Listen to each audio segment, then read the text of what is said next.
कि गूगल में सर्च करके देखिए, ये मैं नहीं कह रहा, ये केदारनाथ गुप्ता या भारतीय जनता पार्टी का वक्तव्य नहीं है। मैं जो कह रहा हूं वो सारे आंकड़े एक एक शब्द और अंक के अनुसार अगर गूगल में ना मिले तो मुझे कहिएगा कि मैं ईडी की तरफदारी कर रहा हूं। ये तो सीधी सारी सच्ची बातें हैं। पर ये मेरे भाई जो कह रहे थे ना कि ये गूंगों की गवाही है और बहरों की अदालत है, तो बता देना चाहता हूं ये राष्ट्रवादी प्रधान सेवक है देश का, और साए साए जीरो टॉलरेंस में काम करने वाला प्रदेश का प्रधान सेवक है। ये किसी को छोड़ने वाला नहीं है। अब कविता छंदों से देश और प्रदेश नहीं चलने वाला है, अब कानून और संविधान से चलेगा।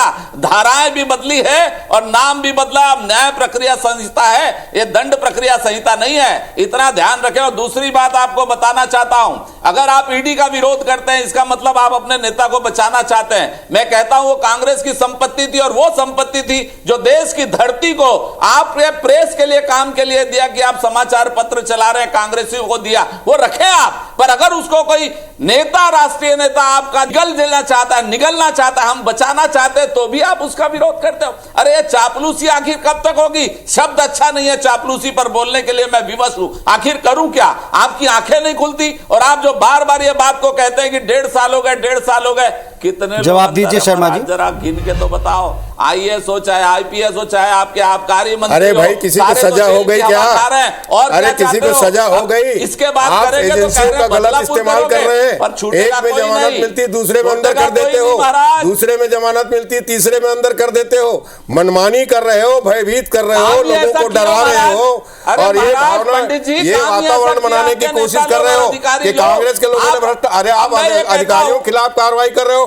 मैं कहता हूं आप अधिकारी को बचा रहे हैं। आप अधिकारी को, भ्रष्ट अधिकारी को क्यों बचाना चाहते हैं? जो आप अभी कह रहे हैं, ये सब आप लोगों के जो तरीके हैं ना, दूसरे में अंदर छत्तीसगढ़ की जनता बहुत अच्छी तरह समझ रही है। क्या भ्रष्टाचार अधिकारियों के खड़े होना चाहते हैं? सबका दुरुपयोग कीजिए, कांग्रेस की यही लोगों को भयभीत करने के। अरे आप सत्य को तो सामने आने दीजिए। आप फैसला सुना रहे हैं, अदालत क्या करेगी जब आप फैसला सुना? गूगल पढ़ के आप फैसला सुनाएंगे? मैं फैसला नहीं सुना रहा, ग्रोथ में क्या लिखा है मोदी के बारे में बताओ। फैसला तो अदालत सुनाएगी, और अदालत सुना रही है। ग्रो को गूगल के चक्कर मत पड़ो केदार भाई, हम लोग पुराने जमाने के लोग हैं। मोदी जी के उसमें बारे क्या में क्या लिखा है उसको बताऊंगा तो आपकी हालत खराब हो जाएगी।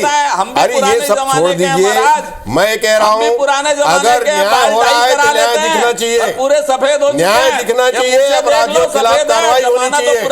चाहे जो भी व्यक्ति अपराधी हो उसके खिलाफ कार्रवाई जरूर होनी चाहिए, मगर जांच निष्पक्ष होनी चाहिए। भाई भतीजावाद नहीं होना चाहिए। आप लोगों का आक्रमण नहीं होना चाहिए। एक सवाल का